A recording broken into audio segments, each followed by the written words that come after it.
Good morning, everyone, and welcome to this meeting of the Local Review Body for the 5th of June 2023. We have a full agenda this morning, so I'll introduce the top table as I normally do. I am Councillor Bob Braun. I'm the convener of the committee. To my right, I have Bailey Claire McLaren, and to my left, Councillor Crawford Reid. We are, by requirement, members of the Planning Committee, which is a requirement to sit on this Local Review Body. To my far right is Mr. Ross Burton. Mr. Burton is a planning advisor for the LRB. He has not been involved in any of these cases prior to them being put forward as an appeal, and he's an independent advisor for this body alone. To my left is Mr. Jeff Fogg, who is our legal advisor for this morning, and finally to his left is Miss Jess Guild from Committee Services.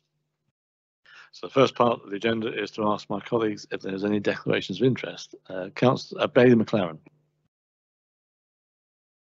None, thank you. And Councillor Reid? None, thank you. Okay, thank you very much. We now come to minutes of the previous meeting. As I'm the only one who was sitting on that meeting, I can approve those as a true representation. So now come to the first item on our agenda this morning. We have 7 items, 4 new ones and 3 which have come back following deferral. So first item this morning is number 4.1, and this is to do with the erection of a dwelling house land 50 metres southeast of Woodfield Farmhouse in Kinclaven. And I'll ask Mr. Burton if you'd introduce the case. Thank you, Chair. I'll take you through the pictures first on the screen in front of you. The site shown on the screen there, you can see the application site towards the bottom of the picture, and towards the north. The top of the picture is the site of West Howe Cottage. Well, is West Howe Cottage, which still stands. It's in the floodplain. The application site is just south of the floodplain. West Howe Cottage is very much within the floodplain, and that's the reason given by the applicant for this application to replace West Howe Cottage. Next slide, please. So you can see the site is to the right of Woodfield Farmhouse. You can see it's a different colour from the surrounding fields, which is because it was previously occupied by agricultural buildings. Next slide, please. So looking towards the farmhouse on the left and the site on the right, you can see it's a slightly different colour from the surrounding fields. That's from the road. That's from the main road, looking down towards the steading. Next slide, please. And looking back towards the main road, which is just by the trees, just short of the trees there, that gives you an idea of the distance between the site and the main road. Next slide, please. And the site itself is, as you can see, a flat site with kind of rough, hard standing. There's no delineation as such. There's no fence or wall delineating it from the field, but you can see from the picture there, there's a slight level difference. It's slightly higher than the surrounding field. Next slide, please. And looking at the farmhouse on the left is occupied. The steading building behind is also occupied. I understand that the house behind is a holiday let. Next slide, please. And that's looking at the site from the entrance to the site opposite the entrance to the farmhouse. Next slide, please.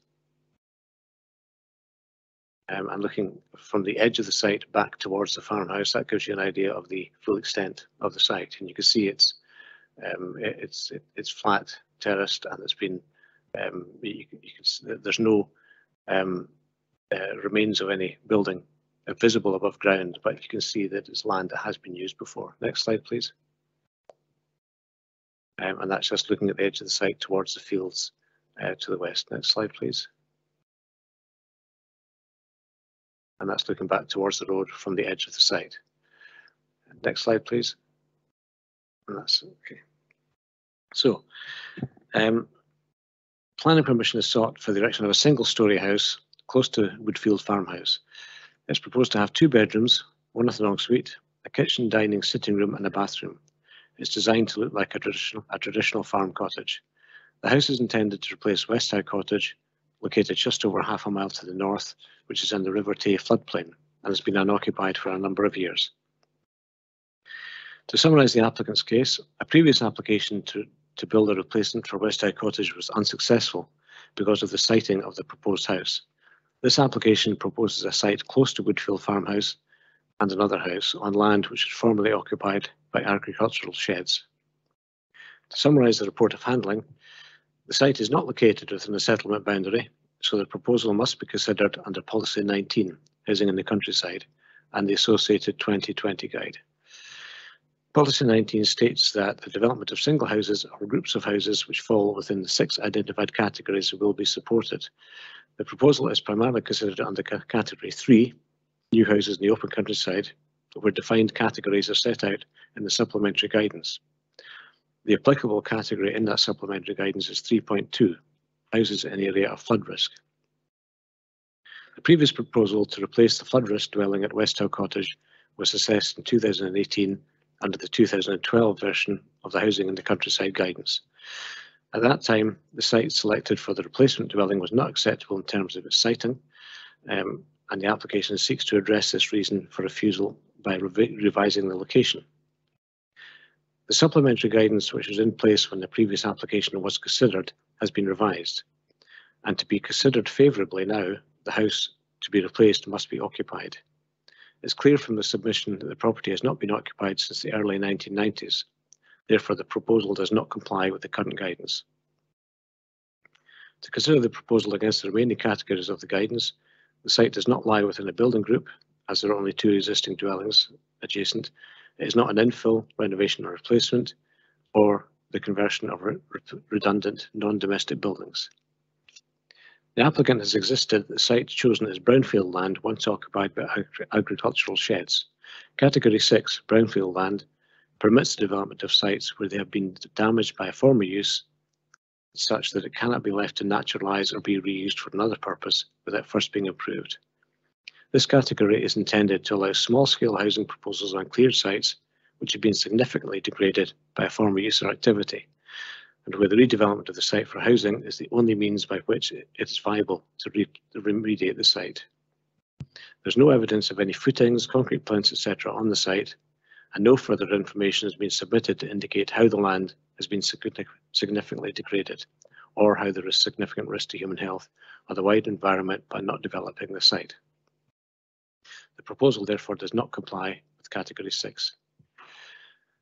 No representations were received for the application. Material considerations, Policy 19, Housing in the Countryside, is relevant. Some observations, the proposed site is close to 2 other buildings which the applicant rents out. The intention would be to do the same with this house. The fact that the house to be replaced has been unoccupied since the early 1990s because of flooding issues is also relevant. In planning case law previously, a house has been taken to be abandoned. It has been unoccupied for over 7 years. Thank you, Chair. Happy to take questions. Thank you, Mr. Byrne. Bailey McLaren, do you have any questions?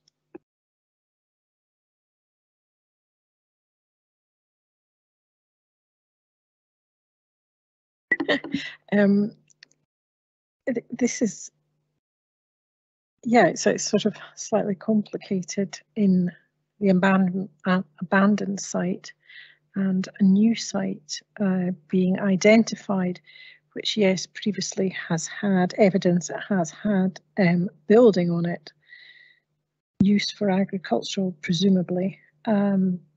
So I think to answer my question, convener, your question, I don't actually probably have a question. I'm just still pondering the complexities here. Thank you. Councillor Reid.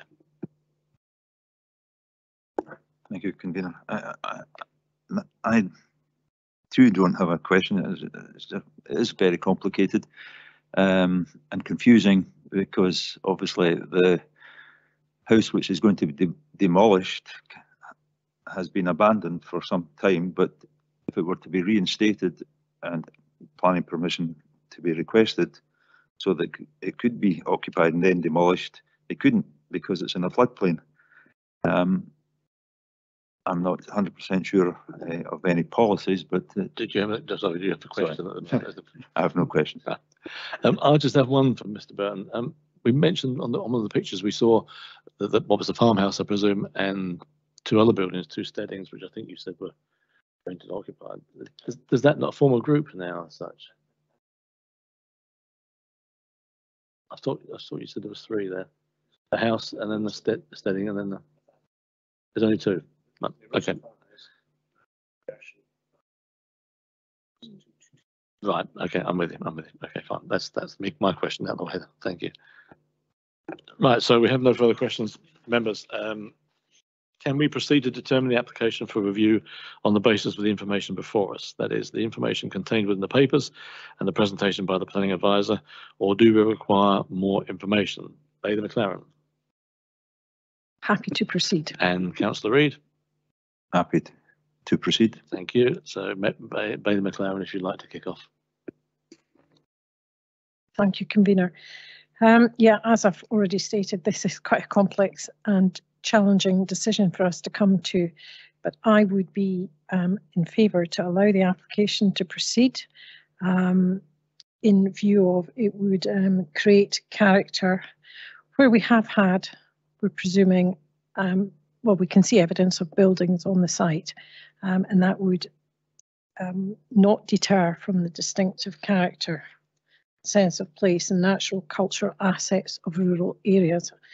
And I'm also noticing that this decision was probably taken before NPF 4, National Planning Framework 4, and I'm sort of referring a bit more to some of the pointers within National Planning Framework 4 in my conclusion.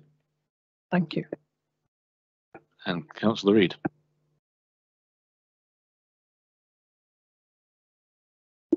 I'm in total agreement of what Bailey McLaren has just said. It is very complicated. It does seem to me that it's something that we should be supporting. The exact policy, I'm at a loss to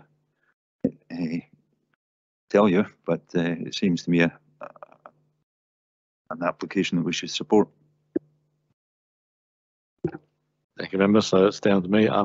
It's a majority decision already, but I too concur. I think this application should be supported. It's complicated, obviously, by the fact that we have an abandoned building, technically, which would require planning permission to be brought back into existence, if it makes sense. Effectively, from a planning point of view, the building doesn't exist anymore. So it would have to have planning to make it in existence. You then have to renovate it, then put an occupier in it, as I understand it, only to then put planning permission in for the new site, which is what you wanted in the first place, which is a long-winded way of doing it. And as Councillor Reid said, I'm not sure you'd even get planning permission on the abandoned building now because it is in the floodplain. So my thoughts are that we could proceed with this, as Bailey McLaren has said. It is in the interest, I think, of NPF 4 and the wording, I think, is there that the distinctive character, sense of place and natural culture assets of rural areas should be safeguarded. And there was obviously a house there for use. And the site that proposed is or has been used by buildings in the past, although there's nothing there now. There do appear to be concrete piles in the ground which would have supported the original building. So my thoughts are to approve the appeal, subject to all the usual conditions for any new build. Mr. Fogg, perhaps you want to clarify on that.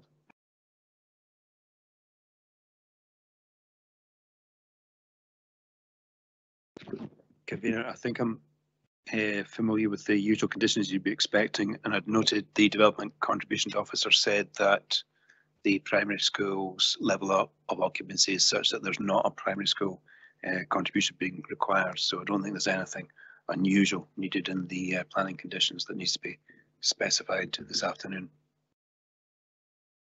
Okay, thank you very much. So that's all been approved. Thank you. Thank you. So we now move on to item 4.2, which is the erection of a holiday accommodation unit and sauna building, Park Retrospect, at land 170 metres northwest of Barnhill Farm in Powmill. Mr. Burton, if you'd introduce again. Thank you, Chair. To take you through the pictures, the The map you see on the screen there, it shows the application site in red. It's because it's quite a remote site. It's a very large scale. So on to the next slide, I'll show you in more detail the application. So the application site is not far from Barnhill Farm. It's just to the south of a row of trees on a single track road that leads to the farm. Next slide, please.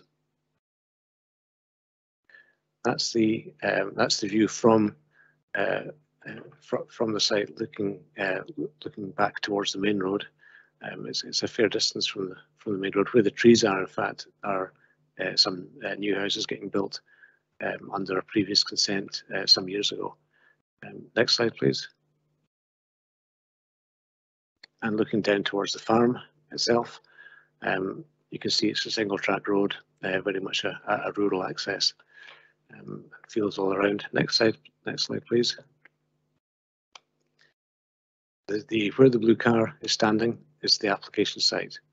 I understand that the hut, which the application is partly in retrospect, and the hut was sited there previously, and you can see beyond the fence to the left of the car, further down the track, running off the main track, the hut has been moved to a different site, slightly further away, about maybe 150 metres away. Next slide, please. So again, where the blue car is standing is the application site, and you can see on the to the right of that, you can see where the hut has been moved to.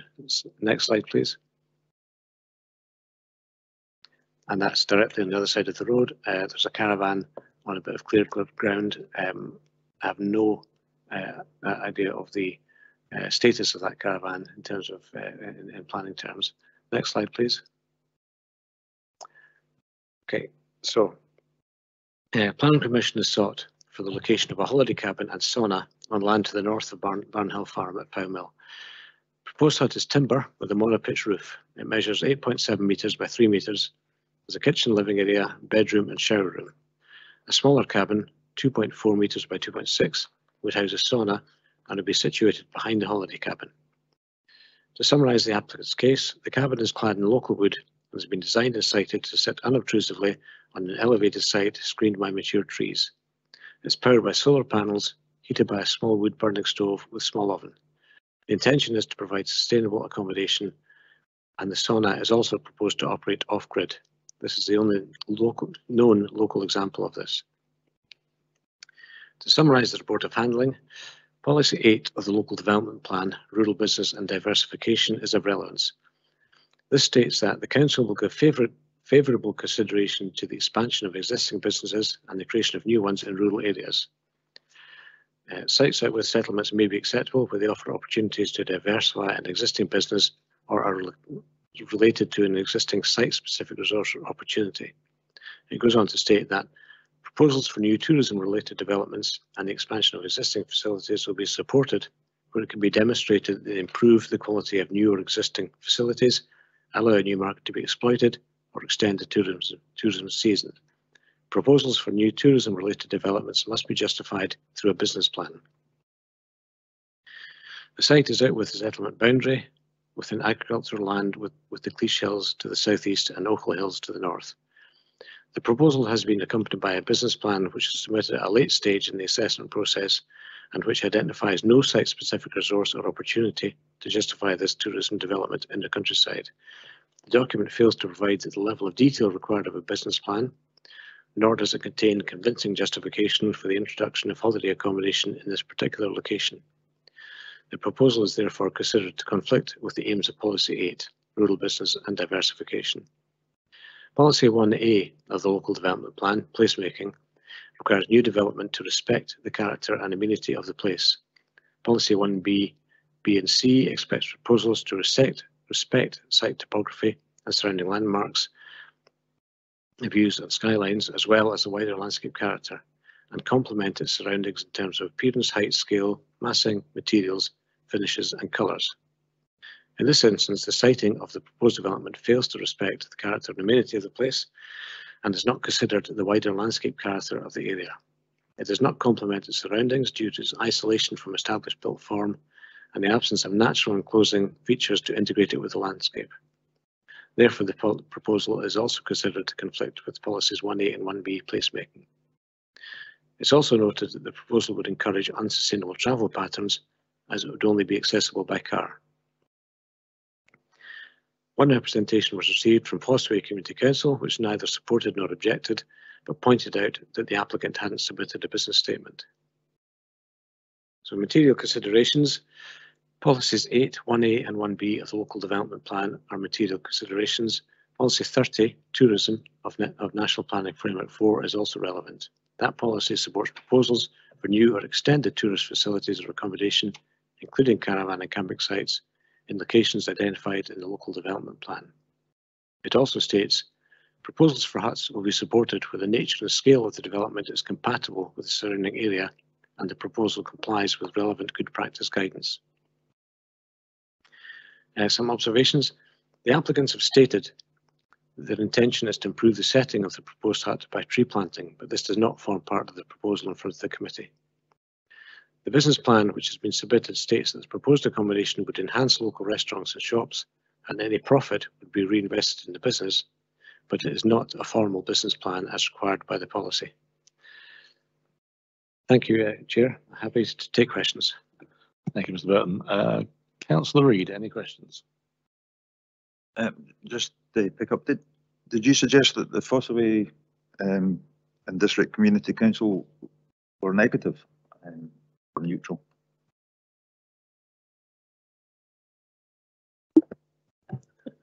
The Community Council neither objected nor supported the application, so they're neutral. Bailey McLaren. I actually have no questions, thank you. Just one for me, Mr. Burton. I understand from speaking to the applicant that the location of the chalet or cabin has moved. Is that correct?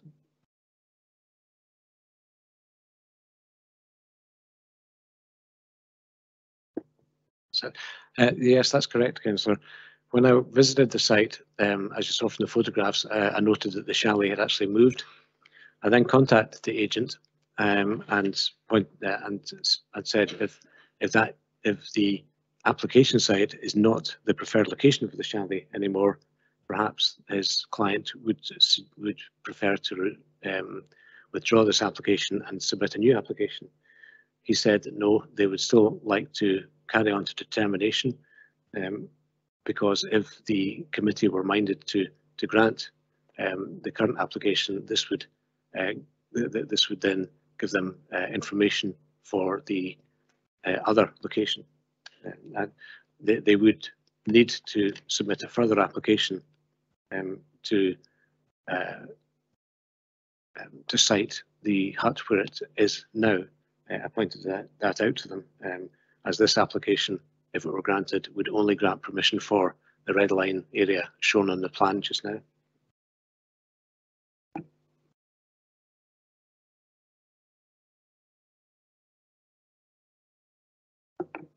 There we are. My question's over. So, members, can we proceed to determine the application for review on the basis of the information before us, that is, the information contained within the papers and the presentation by the planning advisor, or do we require any further information? Councillor Reid. Can I just ask what the retrospective aspect of this refers to? Sorry, should have asked that earlier.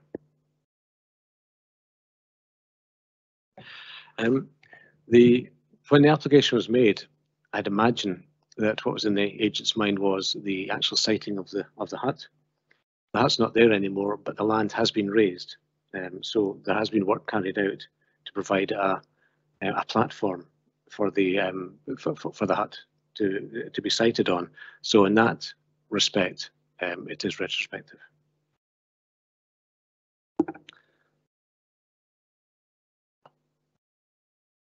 Are you?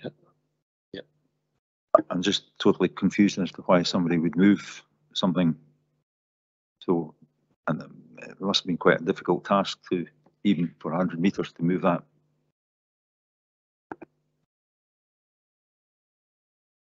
Okay. Bailey McLaren, any questions? Are you happy to proceed? Sorry.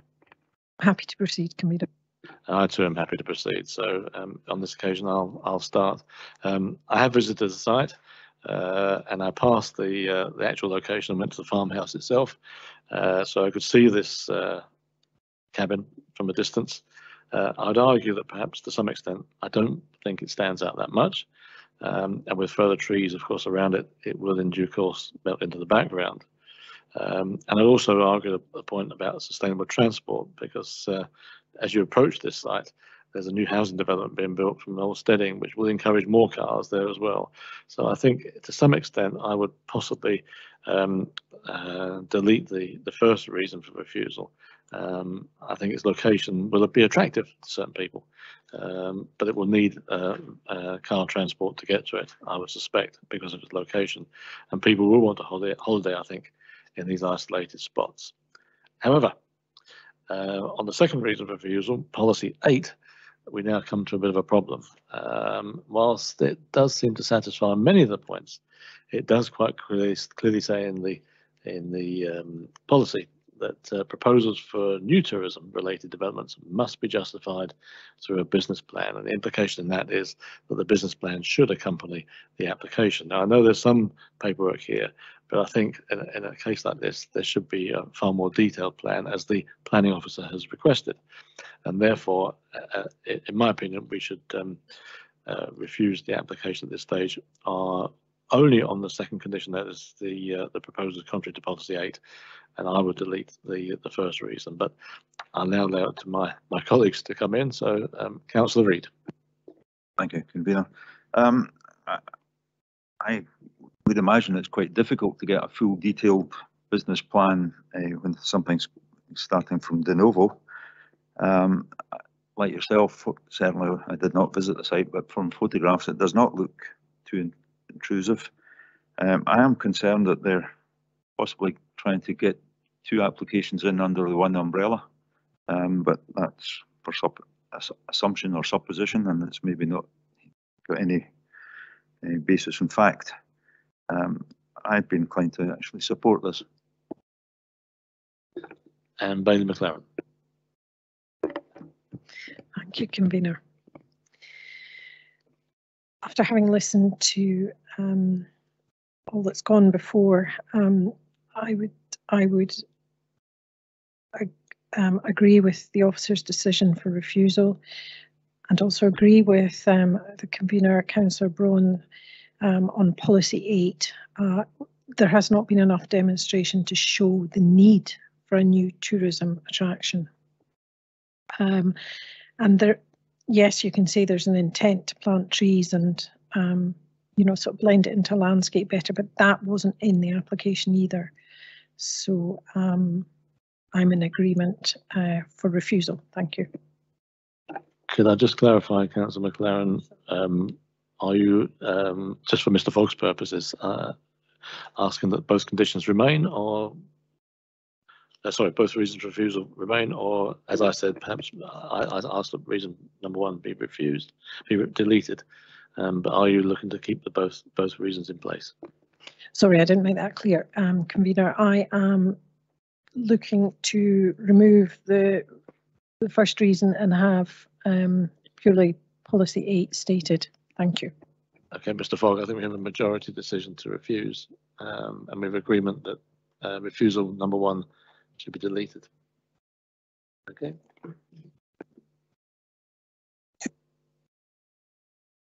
Thank you, Convener. Okay, thank you very much. So we'll now move on to item 4.3, which is the installation of replacement windows at Glengarth, Ferntower Place in Crieff. Mr. Burton, over to you again. Thank you, Chair. I'll take you through the pictures. The application site you can see is at the end of Ferntower Place, on the north side of the road, on its corner with Ferntown Road. First slide, please. So the application is a lower flat. The property, the building that you see in the picture has been converted in effect into 4 flats. So it's the lower flat closest to the corner, which is the subject of this application. Next slide, please. So the application site, the front of the house, you can see the bay window to the left of the door and a single window to the right of the door are proposed for replacement. Next slide, please. The bay window projects has three windows with sliding slash and case windows at the moment. Next slide, please. Another view of the bay window. Next slide, please. And the window to the side of the door is also sliding sash and case. Next slide, please. And that's the window to the rear, which is to be replaced. It's the bottom right of the windows you see there. And you can see it's, as with the other windows, sliding sash and case. You can also see the window to the side of that, adjoining of the next property, is a similar sliding sash and case design. And you can just make it, I think, the windows above, the window straight above certainly has been replaced by a single pane window. I think that's all the slides. Go back to the original picture. Thank you. So, plan permission is sought for the replacement of timber framed windows with UPVC framed windows on the ground floor flat at Ferntown Place in Crieff. The application property is the lower flat and converted semi-detached stone property, and it's within Crieff Conservation Area. The three windows in the bay window, a small window to the right of the door, and a small window to the rear of the property are all proposed to be replaced.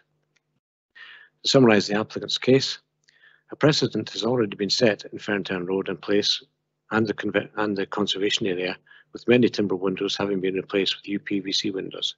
The application property is largely hidden from view from Ferntown Road, with some of the more prominent windows in adjoining properties, such as the upstairs flat, being UPVC tilt and turn. The proposed replacement windows would match those installed on the adjacent ground floor flat in terms of colour, materials and method of opening. It's contended that the proposed replacement windows would blend in with the street scene as a whole and would maintain a high standard of quality and appearance.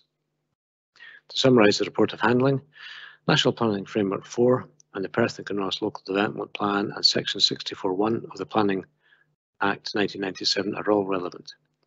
The placement guide in the Local Development Plan advises that replacement windows in conservation areas should match the originals as closely as possible, and if in a flat, should be in keeping with the original scheme to retain uniformity. The central window on the bay is proposed to have two fixed panes and a central astragal of 69mm. The two side windows on the bay are proposed to have top-hung upper and lower sections with a 161mm astragal, and the window to the right of the door would have a fixed upper pane and top-hung lower section with a 116mm astragal. The frames of these windows would also vary from 50mm in the central window to 93 and 97mm to the side windows and the front door window respectively.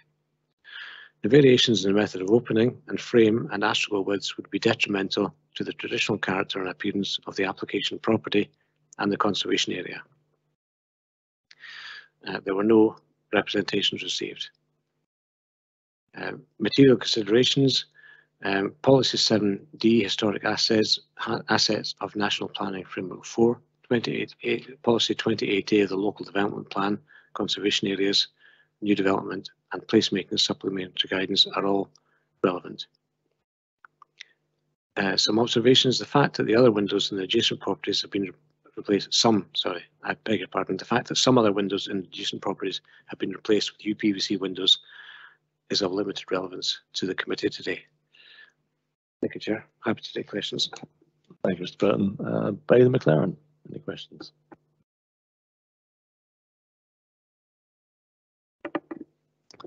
Thank you, Convener.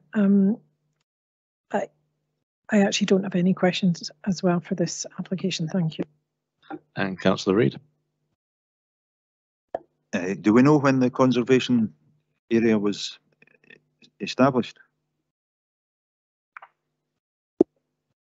I don't know, Councillor, but I can try and find out just now while you're discussing.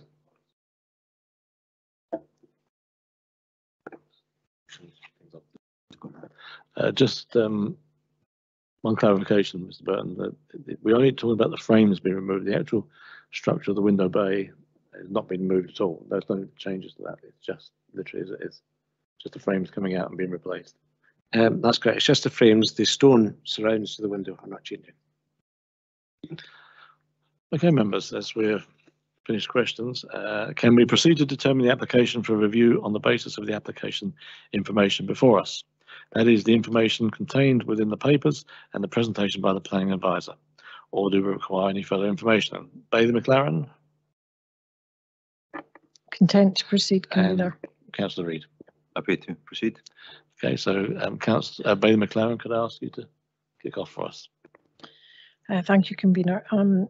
You know, as we've seen from the presentation, that there are in existence in the area UPVC double glazed units, and these houses, these structures, these Victorian structures are cold, and any aspect of trying to improve heat loss, despite the property sits within a conservation area, I see as positive, and I am in favour of approving this application. Thank you. Councillor Reid.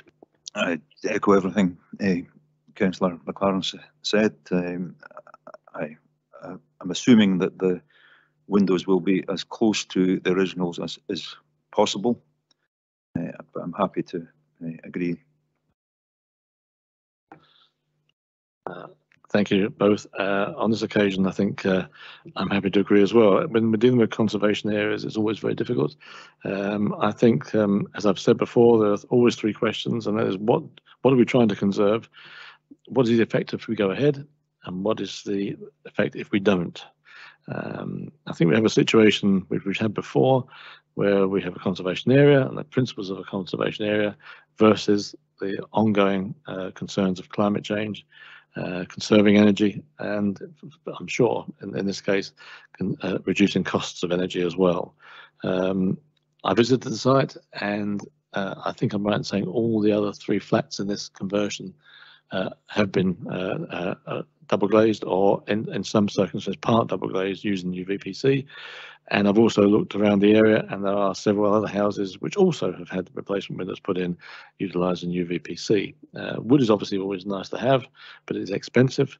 And I think the overall look of the property and the existing flats in this conversion hasn't been detrimental at all to the area in any way, shape or form, as have any of the other houses. So I feel in this instance, the overriding factor is the concerns over the conservation of energy, of climate change. And I think in this case, they must supersede the question of a conservation area, given that the effect on the house is minimal. So I'm happy to concur with my colleagues and agree the appeal. Mr. Fogg, any other points there you needed? No, Convener. Thank you very much. So we now move on to item 4.4, which is an unusual one for us. I think in my 6 years serving on this committee, I've never had a non-determination appeal. So, Mr. Burton, if I could ask for you to introduce this first of all. This is a property 140 metres northeast of the bungalow at Bennety Road, Kelty. Thank you, Chair. Take you through the pictures as ever. The application site is shown in red on the plan in front of you there. You can see it's a short distance away from the group of houses to the west along Bennety Road. The site looks to be semi-cleared in the picture there. It's quite overgrown on the site, as you'll see from the pictures at the moment in a minute, but that's because it was the site of a former colliery. Next slide, please. So this is looking back from the site entrance back towards the houses in Bennety Road. You can see they're round the corner. It's a single track road, and they're not really visible from the site. Next slide, please. And look in the other direction, away from the houses from Bennety Road, you can see it's very much open countryside. Next slide, please. And looking into the site, this is the proposed site entrance. So you can see there's there has been some access taken there before previously, not for some time, obviously. Next slide, please. and looking back towards the entrance, towards the road from standing just inside the site. It's open fields to the south. Next slide, please. And looking into the site from just inside the site, you can see that it's largely flat with land rising behind it. Next slide, please. And this is standing within the site. Hard to get a good view of the site from within it because it is overgrown by shrub growth. Next slide, please. And looking from the front entrance to the farmland on the opposite side of the road. I think that's the last slide. Yes. So planning permission in principle is sought for the erection of a housing development on land to the north side of Bennetty Road to the north of Kelty. The application is for a residential development in principle, but an indicative site plan submitted with the application shows 5 linked detached houses grouped around a courtyard in an inverted U shape. The site is a former colliery as shown in the map on page 165 of the papers in front of you. This appeal is made on the basis of non-determination, that is, the planning service have not made a decision on the proposal within the required timescale. There is consequently no handling report, so I'll be following the summary of the applicant's case with a summary of the material considerations. So to summarise the applicant's case, the application site was previously part of Bennetty Colliery and as a consequence is contaminated brownfield land. As such, it's considered that the only means of rectifying the contaminants present would be to develop the site for housing. The development of brownfield land where there's a net environmental benefit is considered to be acceptable under the Council's housing in the countryside policy. The removal of any infill or contamination on the site will result in a net environmental benefit, and the site's topography and boundaries would provide a suitable landscape fit.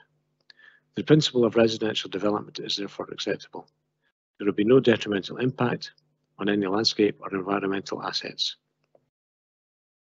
So to summarise the material considerations, Policy 9 of National Planning Framework 4, Brownfield, Vacant and Derelict Land, states, where land is known or suspected to be unstable or contaminated, development proposals will demonstrate that the land is or can be made safe and suitable for the proposed new use.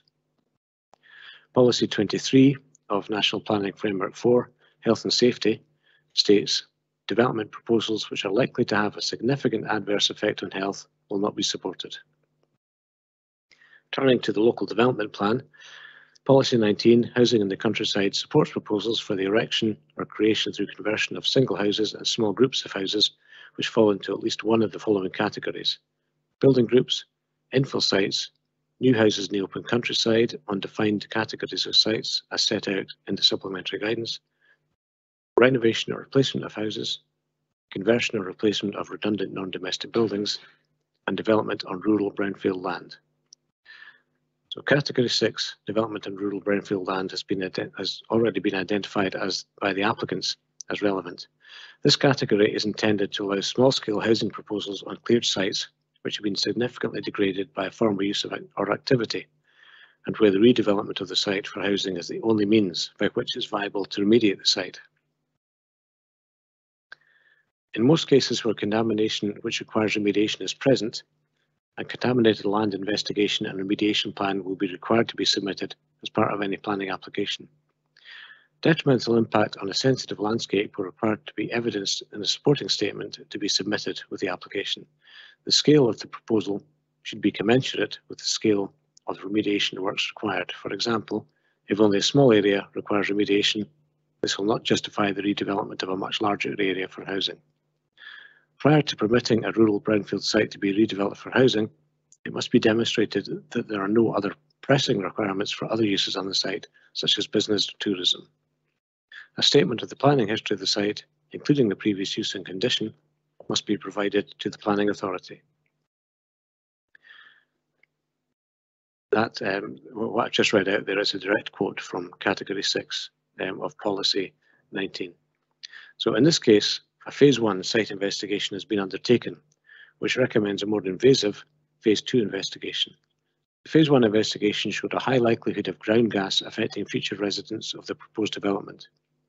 The actual assessment is probability likely, consequence severe.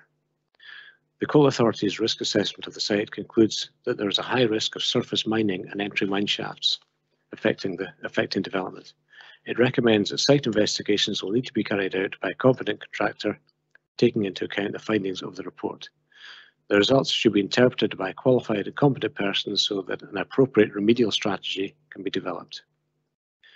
This is addressed in the local plan under policy 58B, unstable land. That states where development proposals involve building on unstable land, as defined by the Coal Authority development high-risk areas, the applicant should demonstrate that the site and adjacent land is or can be made safe and stable for the development to proceed. The site is also within the Lochleven and Lomond Hills local landscape area. The Council's Landscape Supplementary Guidance 2020 sets out the special qualities of the area outlined in the guidance, and that they include the striking and dramatic form of Benarty and the Lomond Hills as seen from the loch side, from Kinross and the M90.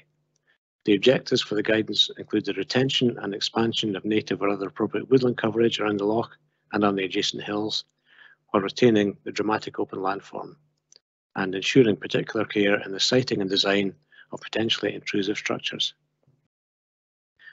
So 8 objections were received, including one from Cleash and Blair Adam Community Council. They were on the grounds of increased traffic on the single track road, which doesn't have a footpath.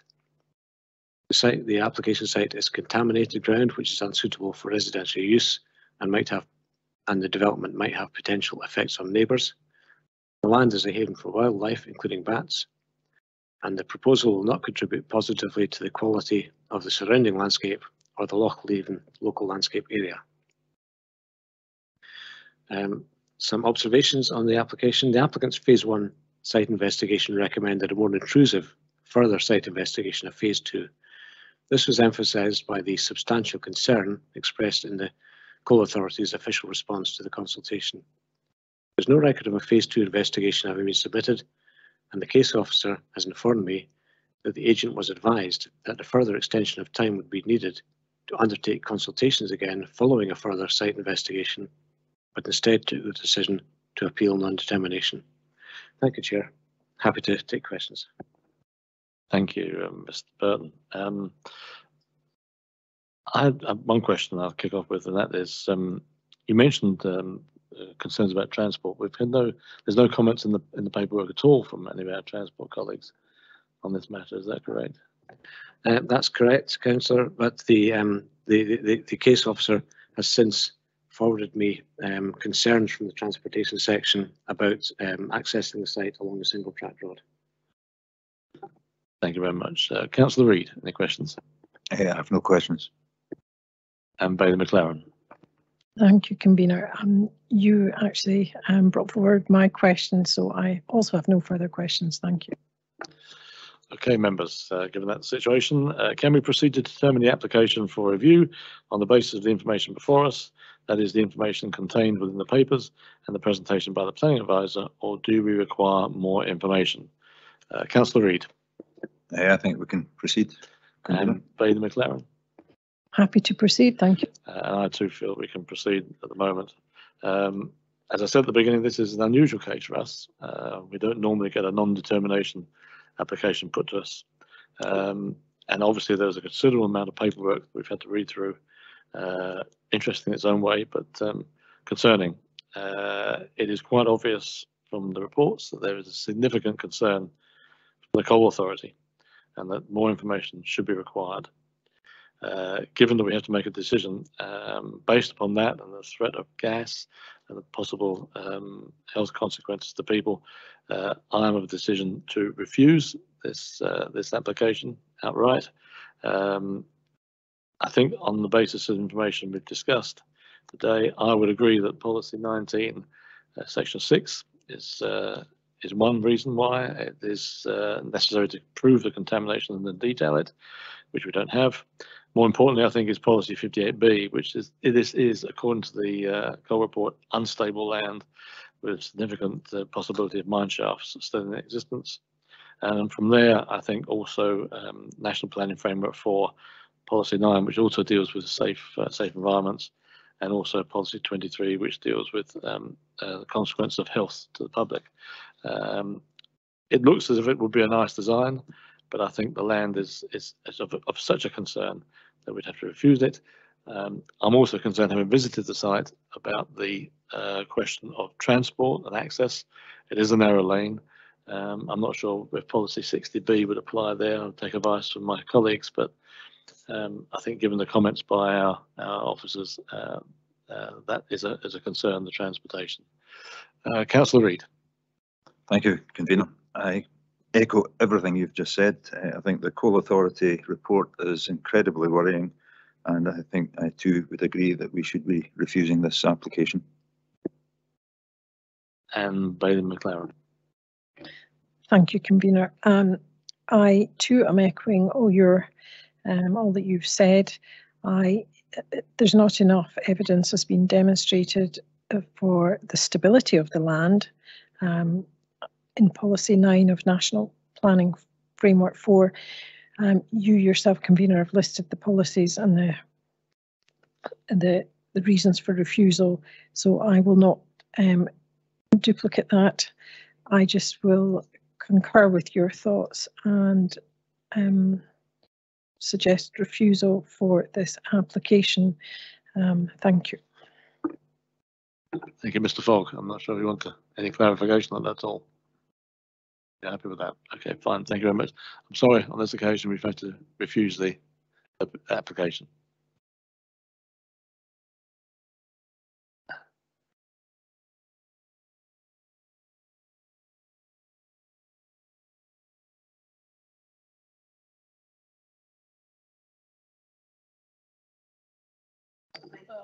I'm sorry about that. That's the best we can do on the equipment we have. Thank you.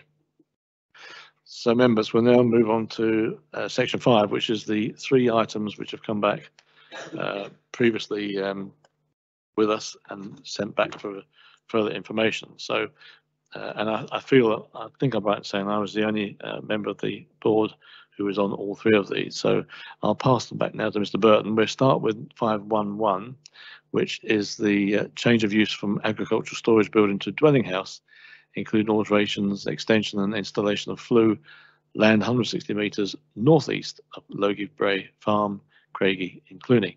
Mr. Burton, if you'd introduce that for us. Thank you, Chair. I'll take you through the pictures first.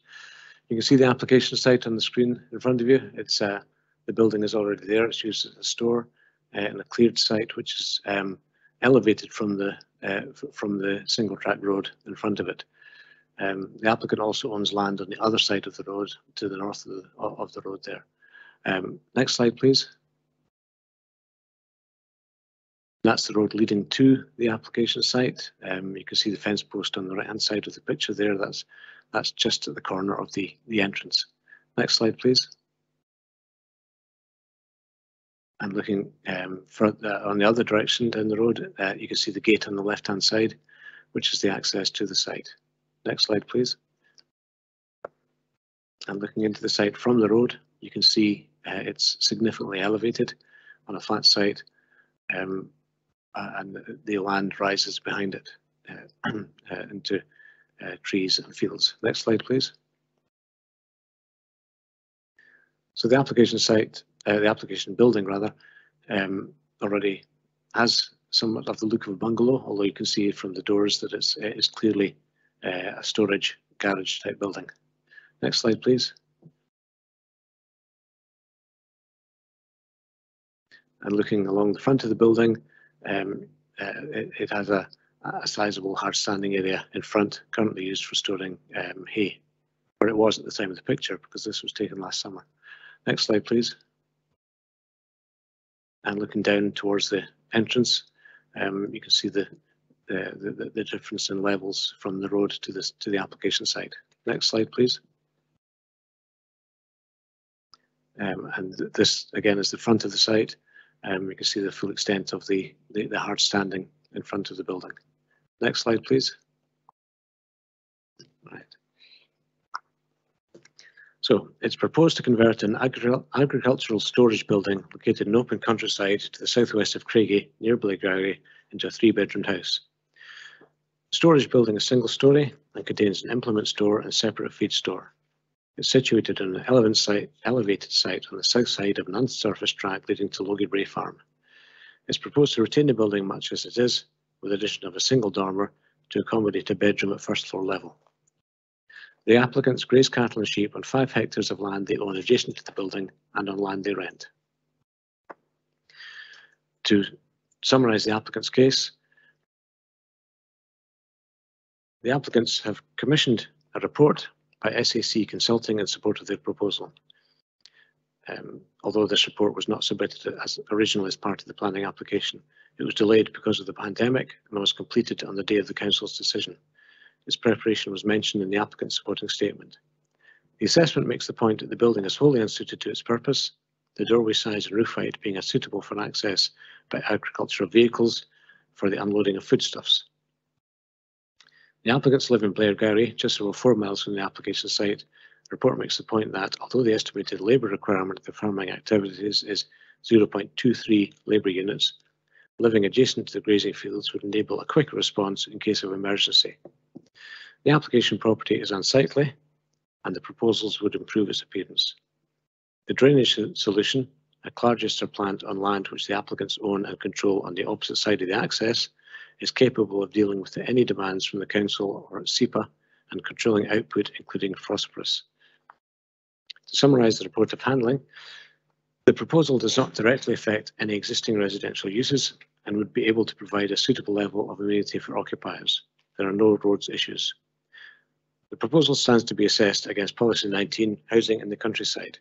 The only category that would apply to the proposal, Category 3, Houses in the Open Countryside, does not apply, as the applicants have had to submit supporting information demonstrating that the house is essential to the continued operation of a farm for animal welfare reasons. Evidence should be in the form of a business appraisal which demonstrates the farm is financially sound and economically viable and sets out the required labour hours of a worker and the operations which require a full-time worker to be on site for the majority of the time. The consent granted in 2009 for the building as an agricultural store contained a condition restricting the installation of any foul drainage arrangements in order to protect the Lunan Valley catchment area, which contains sensitive designations. Any new development in this catchment area must ensure that the total phosphorus discharge does not exceed the current level. The applicant has not demonstrated that the proposed development would protect the catchment area sufficiently, so the proposal is contrary to Policy 45 of the Local Development Plan, which seeks to protect environmentally sensitive loch catchment areas. One public representation was received to the application, which does not object, but raises the prospect of the derelict building in the field opposite the application site being converted into a house, or for any further development of that sort to follow. Material considerations, Policies 19 and 45 are material planning considerations. The addendum, this application was continued by the local review body for the submission of further documentation. The supporting statements giving in the former case an economic justification of a worker's dwelling and the latter technical specifications of the drainage system to demonstrate the outflow from the new house does not harm any sensitive area, in this case the Lunan Valley catchment. The applicant has submitted further details, they're on page 555 of your papers onwards, on the Clargister biodisc sewage system which is proposed. In addition, a further submission from the applicants makes the case that while the requirements of the holding are for roughly a quarter of a full-time worker, the presence of a worker closer to the farm stock than they are at present, some 20 minutes away, would be beneficial to the operation of the holding. The response to both of these points from the case officer can be seen on pages 573 and 574 of the papers. The requirements of Policy 17, Houses in the Countryside, and Policy 45, Lunan Loch catchment of the local development area, are not, in the view of the case officer, met by the additional information. Thank you, Chair. Happy to take questions. Thank you, Mr. Burton. Bailey McLaren. Thank you. This lack of evidence regarding a phosphorus report is of concern. And is this something? Is it of considerable?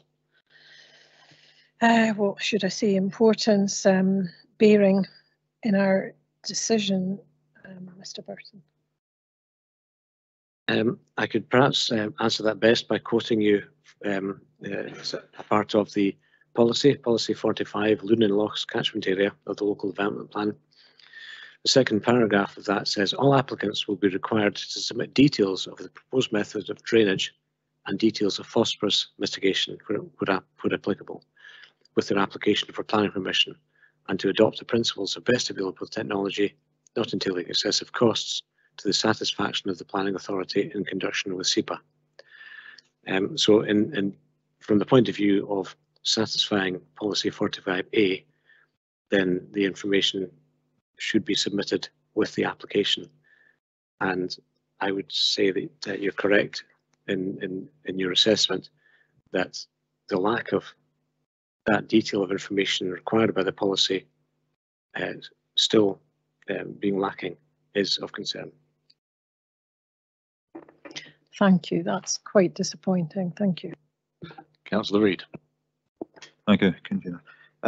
Do we know what capacity or number of houses that the Clargester system is actually meant to support at the moment? I believe the proposed system would be designed for the single house. There's no system there just now. The Clargester biodisc sewage system is the proposed system we're dealing with.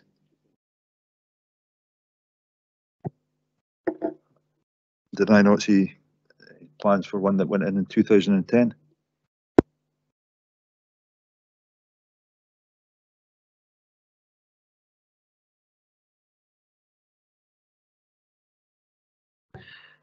Yeah, the building warrant was issued in 2010. I don't know whether the new system is in place at the moment.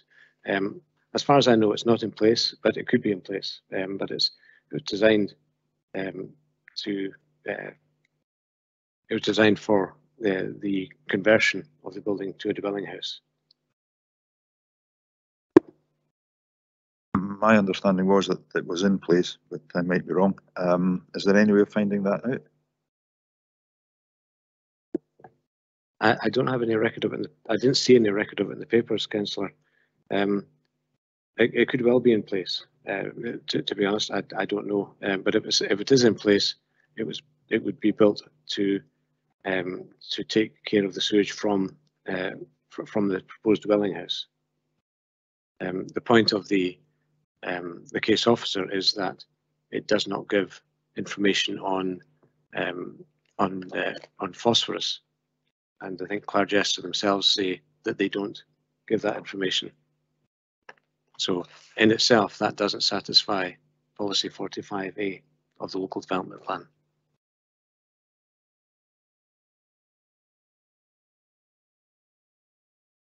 Are we able to take at face value the suggestion that the applicant will do everything in their powers to mitigate any phosphorus discharge?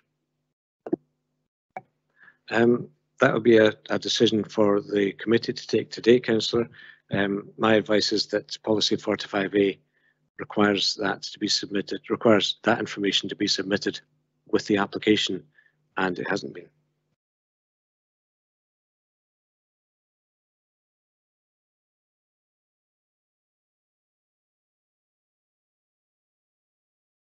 Yeah, no, it's just that they have said that they will look at any system that exists in Loch Leven to minimise phosphorus discharge, and it would maybe be something we could insist upon. I think the issue, Councillor Reid, is that this is the clarity that planning authorities would normally expect to accompany the application, and it's not. And there should be a clue. the decision maker, initially the planning officer when it was delegated, and now the LRB is expected to have certainty in terms of the policy to which the planning advisor referred, and not be trying to work out how it could be done. The intention is that in order to protect the Luton Valley, there's a clear understanding before the decision made, and not be trying to attach conditions which may or may not succeed afterwards. Thank you. Can I just go back to my question about 2010? Reading the letter on the 2nd of February 2023, it does suggest that the building warrant is issued in 2010 when replacing the old system will have satisfied all relevant criteria, but whatever may be required by PKC and CEPA to achieve current standards will be carried out. That to me implies that there is a system in place already. It could well be that that system is in place, Councillor, correct, but the information that Policy 45A requires has not been submitted. And I would point out it's not just the council that needs to review that information and agree with its findings, but it's also CEPA. I suppose what I'm trying to find out is what is the capacity and efficiency of the existing system which was put in 13 years ago, and do we know if that was designed for what was a storage shed? Does that mean that there must be a toilet in the storage shed? Can that just come in there? Another point, Mr. Burton, I think would need to be put out is the fact that the drainage system was not part of a planning permission at that time, which is important, I think. Yeah, I would agree, Councillor, that's correct. The original drainage system that you're talking about didn't have planning permission to be put in the first place.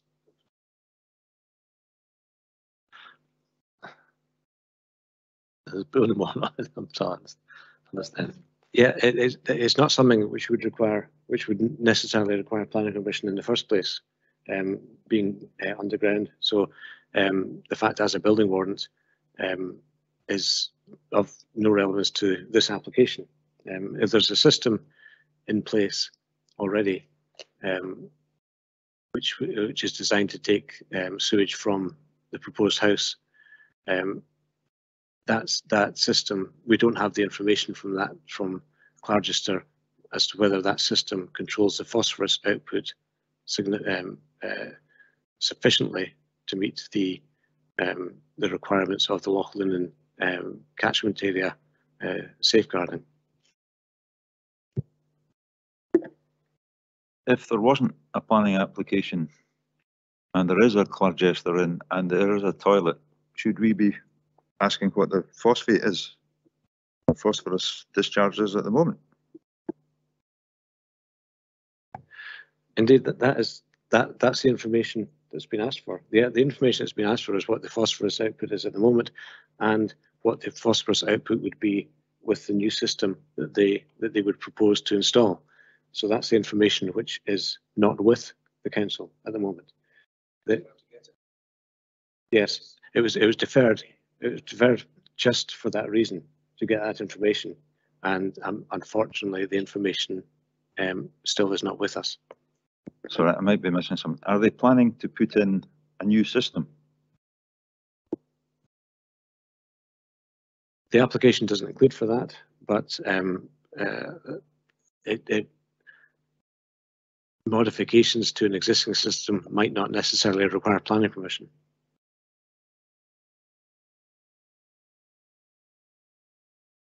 But it all gets down to the phosphorus discharge into potentially a local loch. And we don't know what the phosphorus is at the moment. We don't know what the phosphorus output is at the moment. The requirement is that the new application, the new proposal should not worsen the situation. So an assessment that should be submitted with this application would give the existing level of phosphorus output and would give the level of phosphorus output after development and occupation, given the system that they would be proposing to implement. And that's the information which we don't have before us. Yeah, it's all very confusing because my understanding is that they've got a system in which they were going to continue to use, but that seems to be not the case.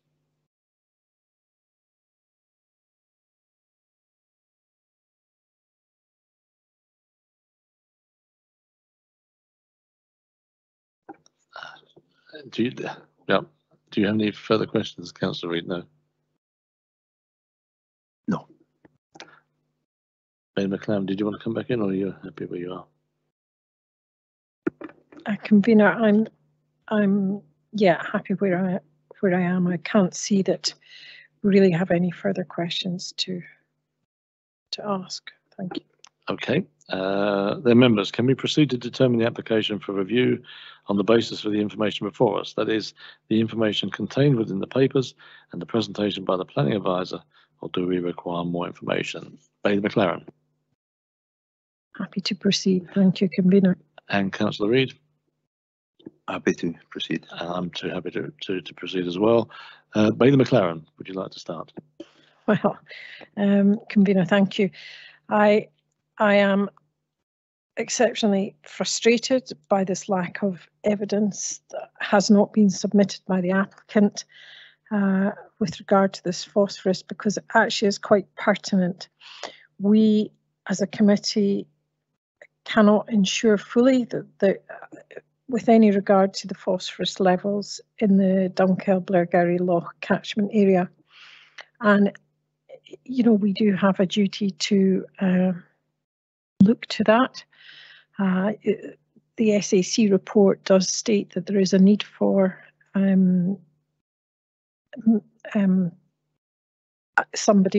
person to look after the animals. I concur with that. But, you know, the fact that this has been deferred before because we asked for information and it's not been fully satisfied, that request, reluctantly, really reluctantly, I have to be mindful of my role sitting on this committee and where we sit legally, and reluctantly I have to agree with the refusal.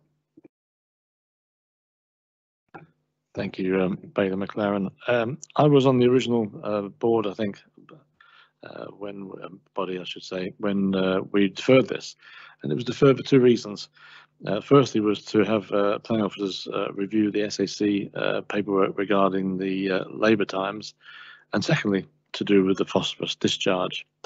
The officers come back saying that the figure work on the labour is for a quarter of a farm worker, which obviously is just a figure work. But the report does emphasise other factors, which is to do with site security, which is an important thing these days with people out and about. Safety of the animals, which obviously the right to roam has affected that. Animal husbandry itself, make sure the animals are fine. And there's also a factor that the applicant has a 20-minute journey to go to the farmland every time he goes out, and that's 2 or 3 times a day. Obviously, as we know, farm work is intensive. The planning officer has mentioned that it's well below the 1 mark, which it is, and I would agree with that. But I think, bear in mind all the other factors, there's a degree of flexibility there, and I would be inclined and have a mind perhaps that reason for refusal number 1 could be deleted. I think I'd accept, although it's only a quarter of a farm worker, I think the other factors are important enough to warrant that being acceptable. However, the other reason for deferring this was specifically for a phosphorus report, the figures to work on, and that hasn't come forward. Now, I accept that Clargester don't have that sort of information, but there are businesses which will provide that, consultancies which will come forward with that. And having had the specific request for this and have it come back just saying that Clargester do not provide the information, but they would use a system which would mitigate any possible problems, is in fact not sufficient. As the paperwork says, this is not just for the benefit of our own planning officers, this has to be put forward to SEPA for their confirmation. So again, and I'll agree with my colleague reluctantly, I would have to refuse the application on the grounds of for policy 45A, it hasn't satisfied that. I would remove the first reason for refusal given all the mitigation circumstances, but again, I have to refuse it on the grounds of 45A. There's no way around that. It does specifically say that report is with the paperwork. We have given the opportunity by deferring it once for that to come forward, and it hasn't. And I'm afraid, therefore, we must refuse. I would point out to the applicant that if they can pull together all this information, they can, of course, put another application in within a 12-month period with no fee. But that's for them to decide whether they wish to proceed. But I feel with that information, and it's satisfactory, there could be something done here. Councillor Reid. Oh, well, academic now.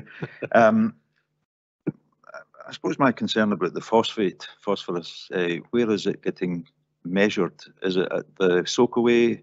Is it coming out of the Clargester? Is it further down? Is it? There must be a reason why it's not measured routinely, and it's possibly because it's not a particularly good measurement to look for, a surrogate marker to look for. The bottom line is it's what gets into the lake or the loch. Sorry. So, but it's, as my colleagues have said, it has been specifically requested, and unless there's any reason why it can't be provided, then I bow to I accept their judgment. I do take note that the agent has said that they will use a belt and braces piece of additional equipment. I don't know what that is, which has been used in the Loch Leven area. I would point out, as been mentioned, that reducing significant travel to and from the site would probably be more beneficial than marginal increase in phosphate. But that's not. That's maybe for another day. And this feedback should probably go back to the applicant and their agent. And if something has been asked for, they need to say why it can't be given or give it. So I will agree with my colleagues and vote against it. Thank you both of you. We've obviously agreed by a unanimous decision on policy 45. Now, could I ask my colleagues, I did bring up the question of the first reason for refusal. This is to do with the hours. Your thoughts on that, Bailey McLaren? Thank you, Convener. Yes, in my summing up, I did touch on slightly I recognise the need, despite it not equaling one full person, there still was a need identified. So I would agree with your overview to remove the first condition. Thank you. Okay. And Councillor Reid, your thoughts on that? Yes, I agree. You cannot get a quarter of a person. Fair enough. Okay, Mr. Fogg, we have a unanimous decision, and just on the one reason now, policy 45A. Is that fine with you? Fine. Okay, then members will now move on to number 5.2, which is also another case which was deferred previously. Again, I think I was the only person on the panel at the time who was sitting on it. This is to do with an extension to a dwelling house and the erection of porch at Sunny Hall, Kinnaird, near Inchture. And Mr. Burton, if you could introduce that one for us. Thank you, Chair. I'll take you through the pictures once again.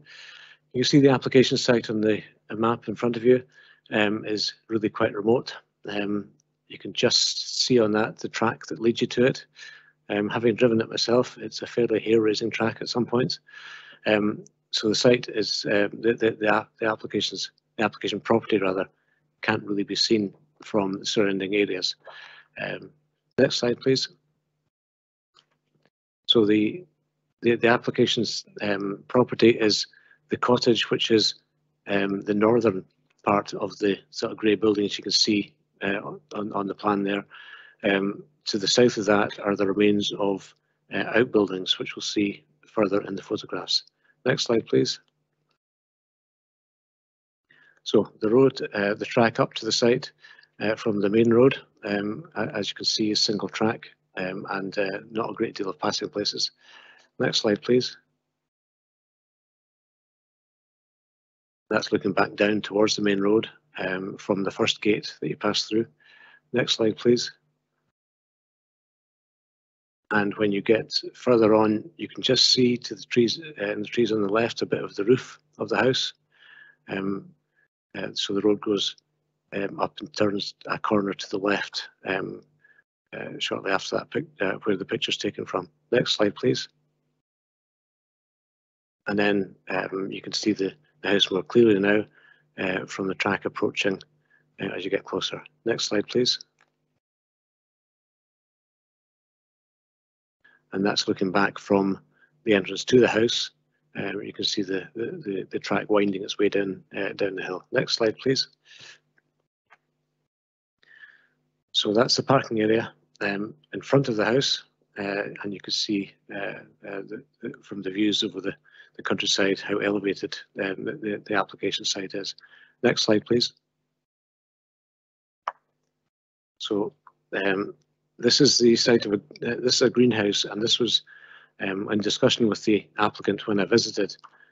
She said they had considered knocking down the house and building a new house on this site, but the cost and the fact that they've grown quite attached to the house that they're in has led them to make this application instead. Next slide, please. And that's the view from standing directly in front of the house. You can see the house is screened by mature trees from that view as well. Next slide, please. So the house itself, the original cottage is behind the bay. The bay is an extension. So the original cottage was quite small and had a ridge that you can see running from the chimney stack, and the bay extension to the front and extension to the rear are later extensions to the cottage, and you can see where it's adjoining the remains of stone outbuildings, which are barns. Next slide, please. And that's looking at the gable of the house. You can see quite clearly the grey gable is the original house, and you can see the extension which has been made already to the left, which is the bay, and an extension to the rear. So the house has already been extended to two sides. Next slide, please.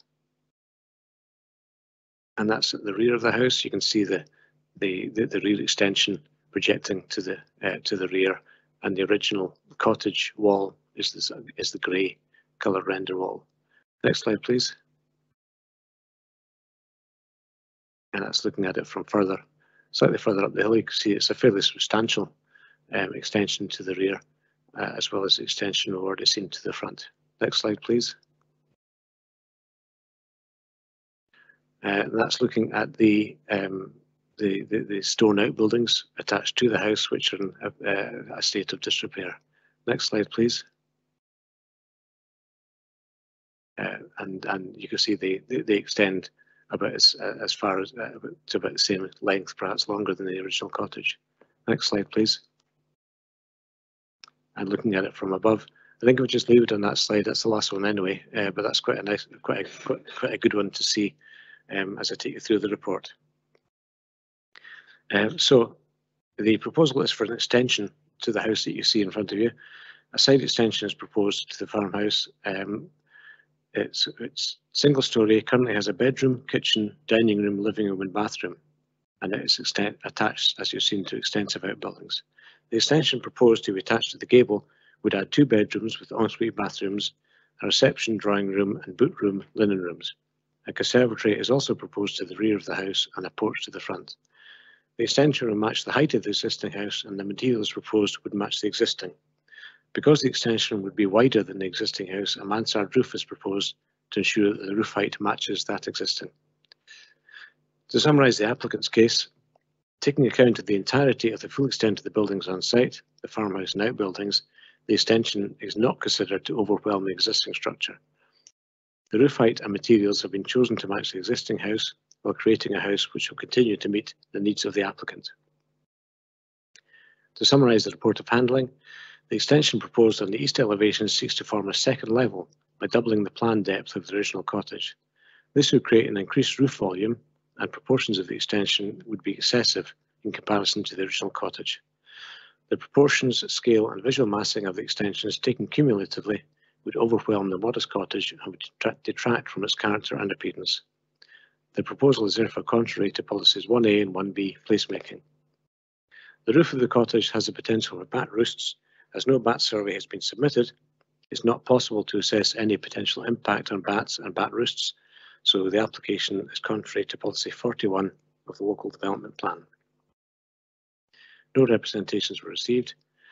Policies 1A, material considerations, policies 1A and 1B, placemaking of material, as is policy 41, biodiversity, which is potentially relevant if there are any protected species, such as bats, which would be affected by the proposed extensions. An addendum, the application was deferred in December last year by the local review body for further information from the Council's biodiversity officer to clarify why a bat survey would be required.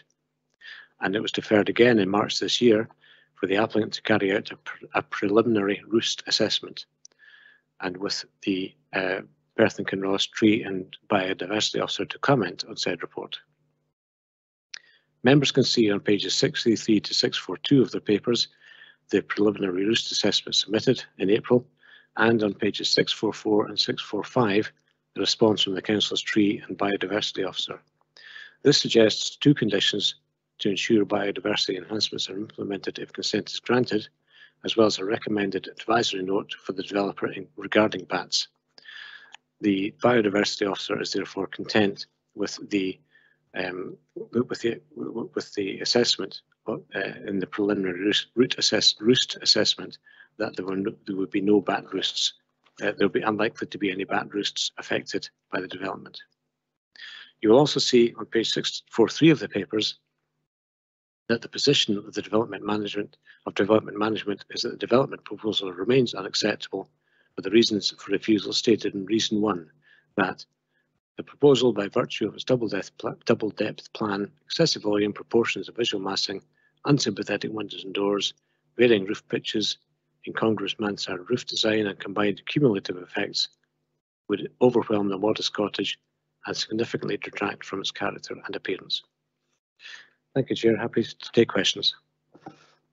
Thank you, Mr. Burton. I have one question. When I went to see the place, I had to climb over the gate that you said because it was padlocked. Walked a few feet up. It's a long walk up, as you can imagine, so I didn't go all the way up. But look at the pictures. Would you say that the house is probably it's an older style, obviously, so not necessarily up to modern living? It needs developing to modernise it for modern living, if I put it that way.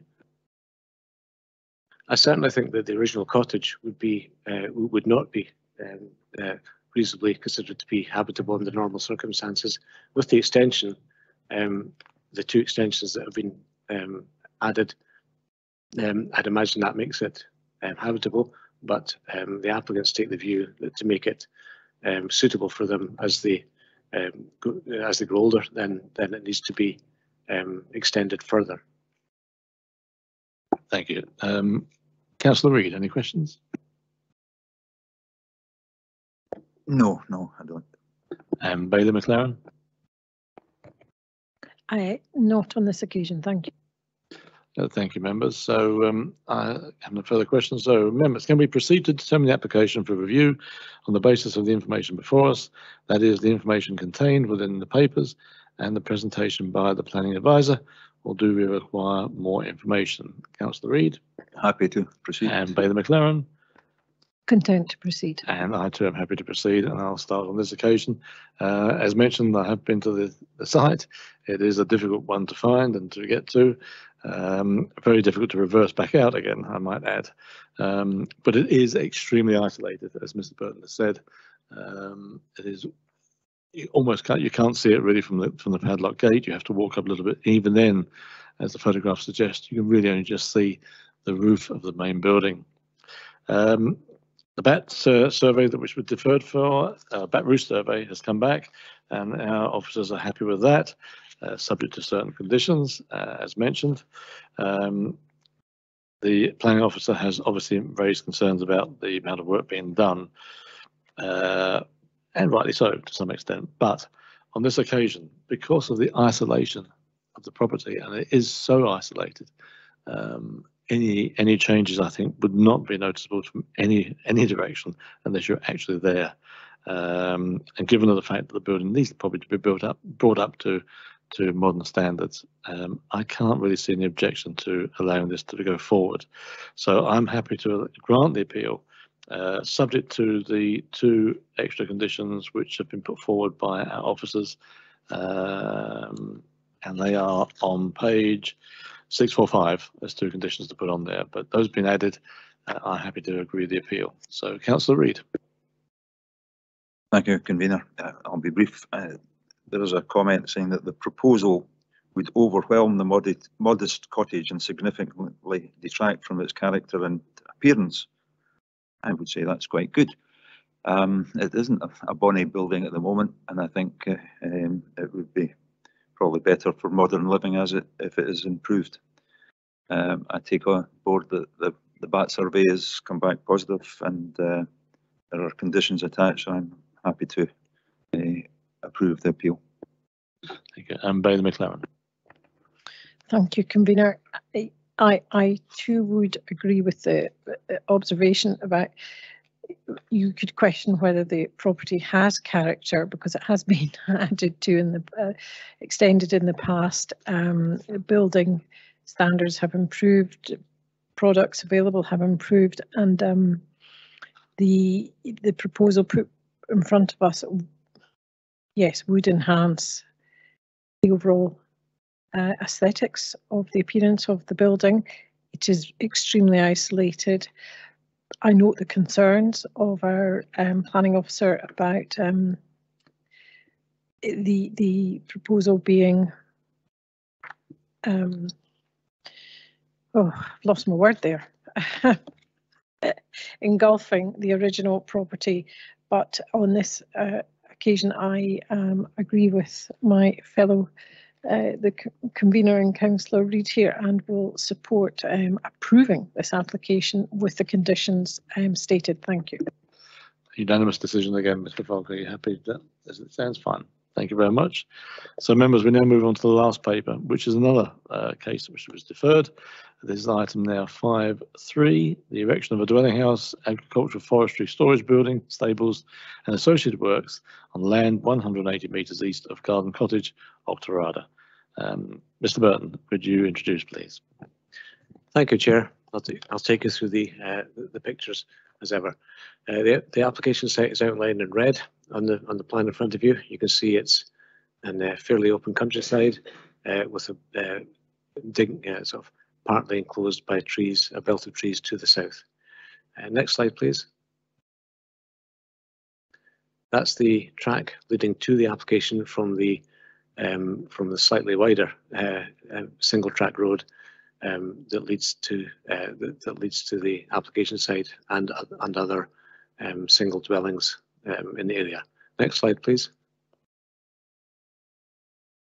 So this is standing in the parking area adjacent to the barn, which is adjacent to the site, looking back towards the main road. You can see it's a single track road with no passing places. Next slide, please. And this is looking towards the application site, which is on the right-hand side. The barn you see on the left-hand side is just out with the red line of the application site, so it's not part of the application. Next slide, please.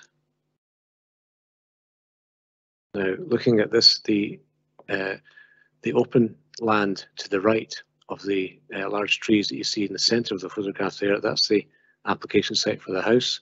And the area to the left of the trees there is the proposed site of the 2 agricultural sheds that are also proposed as part of the application. Next slide, please. This is where the proposed sheds would be. The red line, I think, extends slightly into the field as well as taking the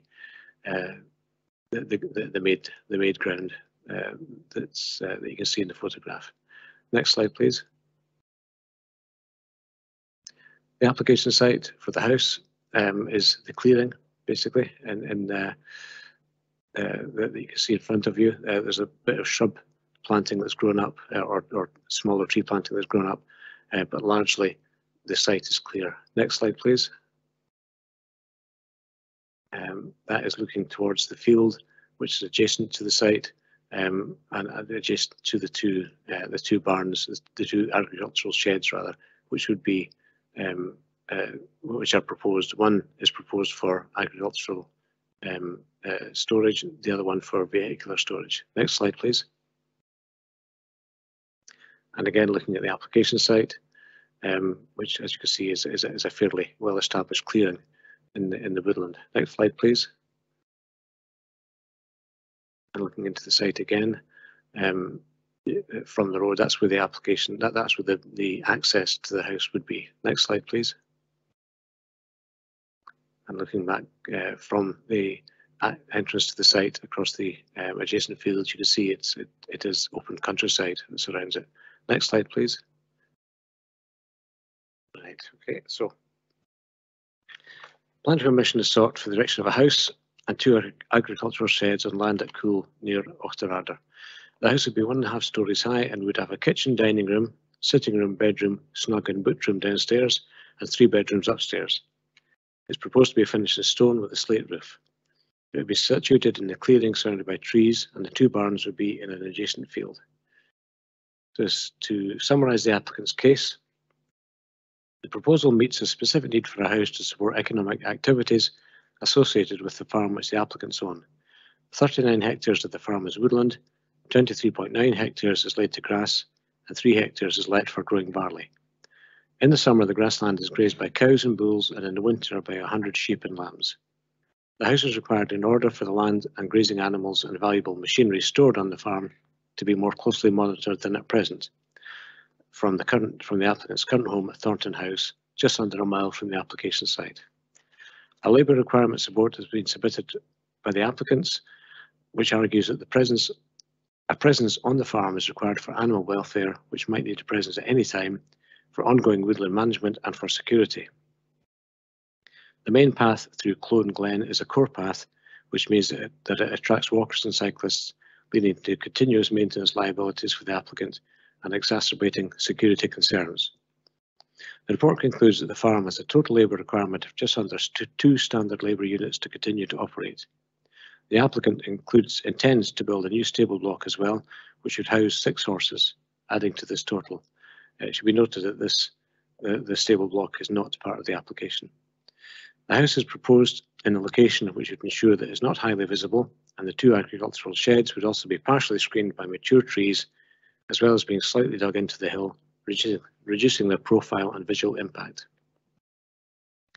To summarise the report of handling, Policy 19, Housing in the Countryside, supports proposals for the erection or creation through conversion of single houses and groups of houses, subject to the falling into at least one of the prescribed categories. Category C refers to the statutory guidance. Category 3.3 of that, where a new house is required to support an existing business, is relevant. In relation to houses for farm workers, a new house could be supported where this is essential to the continued operation of the farm for animal welfare reasons. The report submitted in support of the application suggests an overall labour requirement equating to over 2 workers. The business currently has 1 house, and therefore permission is being sought for a second. It's noted that the existing house in which the applicants reside is approximately 1.1 kilometres to the northwest of the proposed new dwelling. Category 3.3 of the guidance states that a new house must be essential to the continued operation of the farm for animal welfare reasons, so the inclusion of woodland and grassland management in the report is questioned. If, as is stated in the report, much of the time is spent on animal welfare, is spent looking after horses, that time can only be included if the horses comprise part of the business, that is, if they are not merely for personal use. Even were the various elements to be accepted as part of the running of the farm, there is still a requirement for the applicants to demonstrate that the provision of an additional house is essential to its continued operation.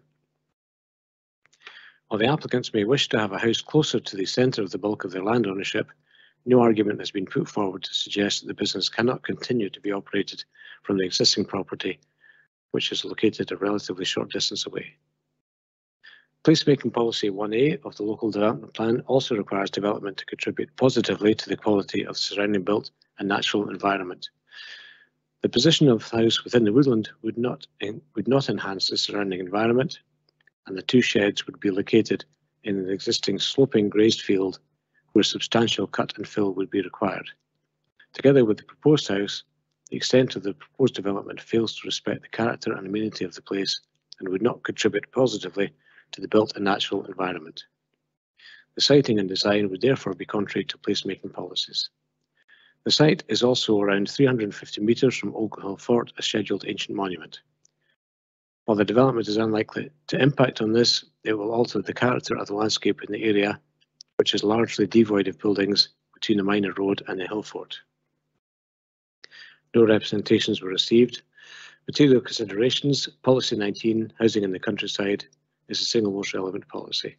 Policy 1A, Placemaking, is also relevant.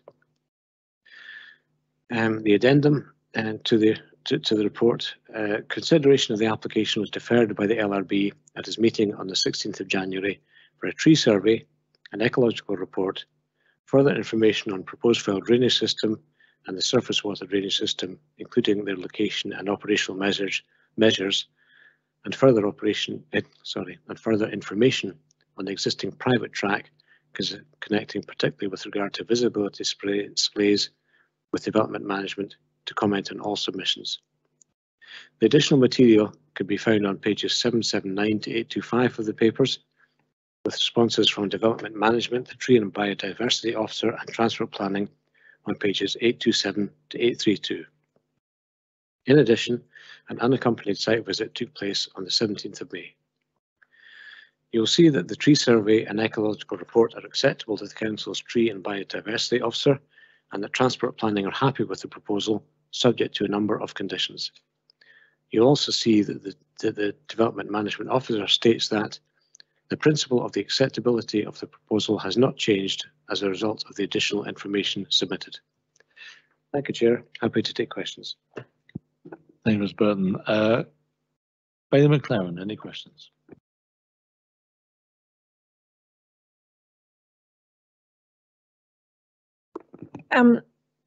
Yeah, I maybe would put up a slight question here to Mr. Burton.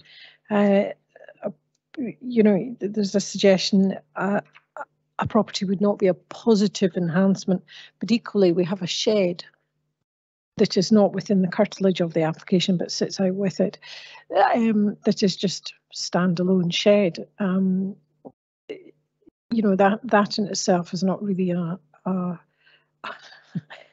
positive building in the countryside.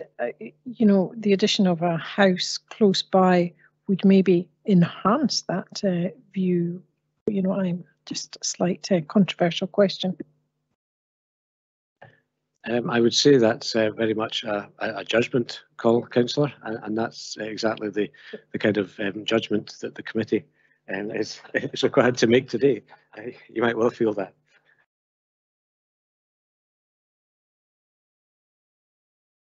Thank you, Convener. I'm finished. Question. Councillor Reid. Thank you, Convener. Would you say that the plan for the house is a good fit into this this area, which is quite discrete and distinct? From my view of the proposals, the house would fit quite well into the cleared area. So in that respect, yes.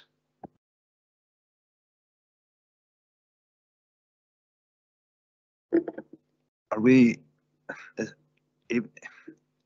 able to surmise, or is this irrelevant, that the original house might be getting sold?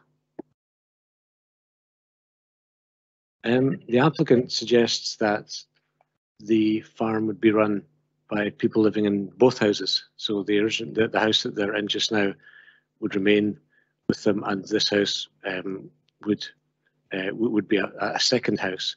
It's entirely possible the applicant might prefer to live in the new house, but that's not in the application. Yeah. Just one question, Mr. Burton. That was we looked for information on drainage, foul water and surface drainage. I'm assuming that was all approved as well. Happy with that? Yes, Councillor. So I've got no further questions. So members then, can we proceed to determine the application for review on the basis of the information before us?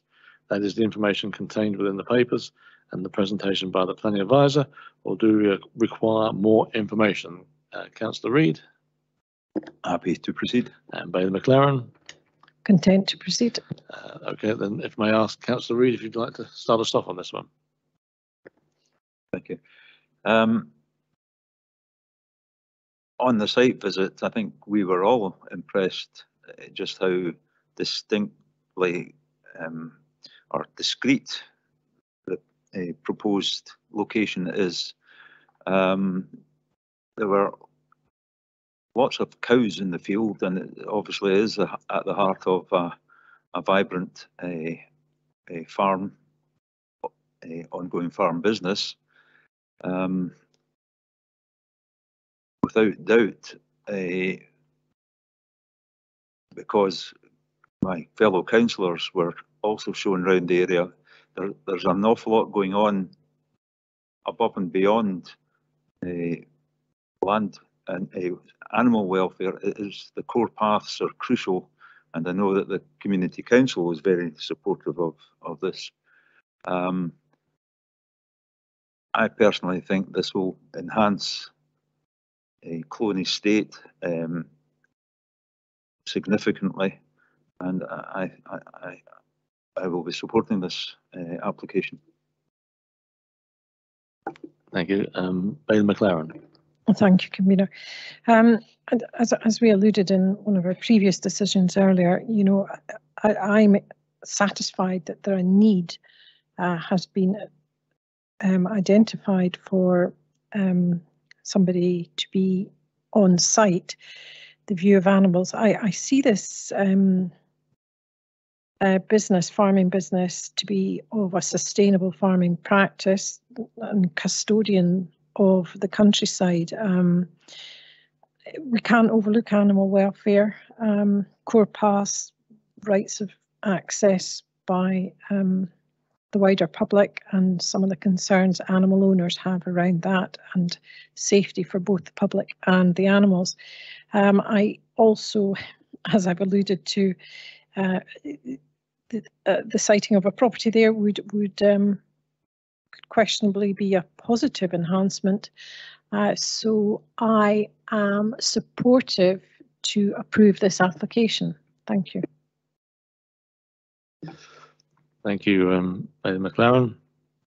As we've all said, we had a site visit to this property. It is a very nice place. It's well secluded from the road, and the property would be sited well within the trees, making it almost invisible from the road.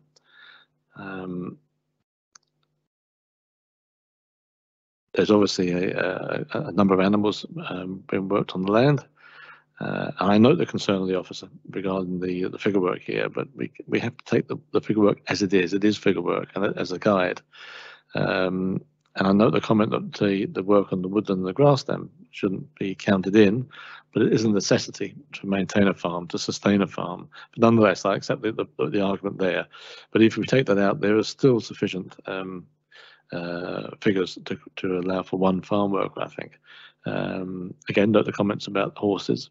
But horses are animals, and animals need to be cared for, and we can't just discount them because there's some doubt of whether they run as a business or not. They are there; they need to be cared for. So I feel the figure work on the SAC report is satisfactory. We've had obviously reports come back for which this was deferred: the tree reports, ecological report, transport, foul and surface water drainage have all come back and been accepted. And I feel it'd be wrong to turn this down purely on some figures when there are other factors within the report which need to be taken into account. I'm therefore going to concur with my colleagues. We should approve this application, approve the appeal, and also obviously note the conditions which have been laid down, particularly by the transport officer to be added onto the conditions for the approval. But overall, I'm happy to approve, and it's a unanimous decision again, Mr. Fogg. Thank you, Convener. You'll have noted in the papers that there is a requirement for, I think it's an educational contribution and also the order junction upgrade contributions. There's a statement that the applicant would prefer to pay these up front rather than be delayed by the requirement for a Section 75. But we can approach him and clarify that and give him the continuing option either to make the upfront payments or to enter into an agreement for that. I think we'd be happy with that, yes. Councillor Reid, you wanted to come in there? Sorry. Can I just ask where that money gets paid to? Is there a specific fund? Yeah, there are discrete funds for the different types of contributions. So there's a separate one for the order contribution, and there's a separate one for the education contributions, which our development negotiations officer is responsible for. She's Lucy Sumner. And I saw a question in the papers by the applicant that it's not, the infrastructure is not required over a period of time to get refunded. The answer to that is yes, it is. I think we're all in agreement. I said that too quickly, but what you'll have gathered what I was meaning was that there is a period of time within which the planning authority is expected to make use of the funds, failing which it has to get returned. I think we're all in agreement with the proposal. So yes, that's a unanimous decision again. So and that brings us, members, to the end of today's session. Councillor Reid, do you want to come back in again? If you don't mind, Convener, this has obviously been my first time, and that's why I've been such an idiot at it. But reading the papers, there seems to be a recurring theme. And the first one is that there seems to be a lack of site visits right from the start, and that seems to be why we're here. And I mean, I'm specifically not so much for councillors, but officers not going out in site visits and relying on Google Maps and other things. And I just wonder if some of our activity might be reduced if we request that more site visits are done. And secondly, there is a theme going through of a lack of communication between the agent and some of our planning officers. And I don't know if that's because we're short-staffed or there's just a communication gap which needs to be dealt with. But that's a few observations from a newbie. Do you want to come in, Mr. Fox? Yeah, I'll respond, I think, in relation to the first one only. The second one's a wee bit harder without knowing some of the specifics, but it is a common theme for applicants for the LRB to draw attention to the absence of a site visit and speculate that had there been a visit by the planning officer, it might have been different. When I joined the previous district council, as a matter of course, all sites were always visited, but there was a realisation that that was taking time, resources, and sometimes it was of sites with which the officer was already very well familiar. I think the judgment of the planning officers, all of whom are experienced, is that when they're not visiting, it is because they don't think it's actually required. And I think it's improbable that it's actually the absence of a site visit that has led to the judgment made by the planning officer. But it's invariably made by every applicant that if only the site had been visited, it might have been a different outcome, and it might not be coming before you. I'm not convinced that's the case. I don't know if Ross has got anything else he would want to say there, but it's tied into the resources, and also a legacy of the pandemic where we had to continue discharging a service and it wasn't possible to go out, and the view was felt that actually it was an opportunity that had arisen for a greater efficiency in terms of how time's deployed. I would just add to that, I previously worked at Glasgow City Council and West Lothian Council, and in both of these organisations, a site visit was mandatory until the time of the pandemic. And I think quite a few local authorities haven't restarted doing site visits to all sites after the pandemic.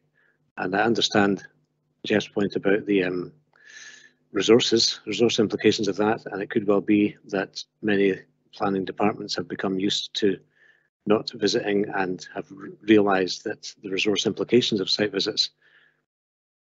I have to say though, if I was in charge, of development management, every site would be visited.